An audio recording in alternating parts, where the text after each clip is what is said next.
Satyabama Institute of Science and Technology, Chennai and Sriperumbudur. Tiruvallur கிழக்கு மாவட்ட பாஜக செய்தி தொடர்பாளர் கோகுல கிருஷ்ணனை தாக்கிய மர்ம நபர்களை கைது செய்ய கோரி மீஞ்சூர் காவல் நிலையத்தில் பாஜகவினர் குவிந்திருக்கிறார்கள். இதுகுறித்தான விவரங்களை நம்முடைய செய்தியாளர் யுகந்தர் வழங்க நாம் கேட்கலாம். யுகந்தர், இந்த தாக்குதலுக்கு என்ன காரணம்? காவல்துறை தரப்புல என்னென்ன விஷயங்கள் சொல்லப்படுது? திருவள்ளூர் மாவட்டம் அத்திப்பட்டு புதுநகரில் கோகுல கிருஷ்ணன் என்பவர் பாஜகவின் செய்தி தொடர்பாக பணியாற்றி வருகிறார். அவர் நேற்று அத்திப்பட்டு ரயில் நிலையத்தில் சென்னை செல்வதற்காக ரயில் நிலையம் சென்றுள்ளார். அப்போது அங்கு மது அருந்து கொண்டிருந்த 5 நபர்களை தட்டி கேட்டுள்ளார். ரயில் நிலையத்தில் ஏன் மது அருந்துகிறீர்கள் என்று.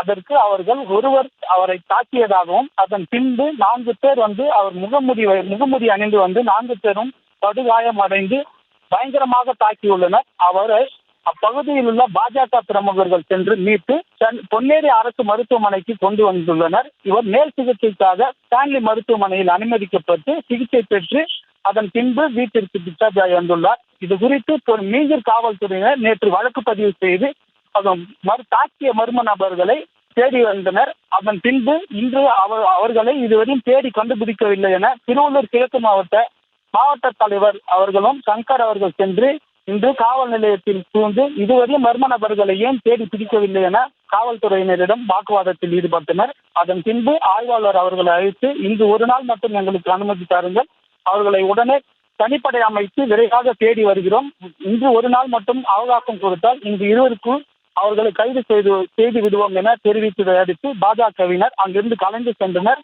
இந்த ஒரு நாள் பிடிக்காவிட்டால் மறுபடியும் சாலை மறியல், காவல்துறை முற்றுகை என இடுவோம் என பாஜகவினர் எச்சரித்துள்ளனர். விவரங்களுக்கு நன்றி யுகந்தா. Satyabama Institute of Science and Technology, Chennai and Sriperumbudur.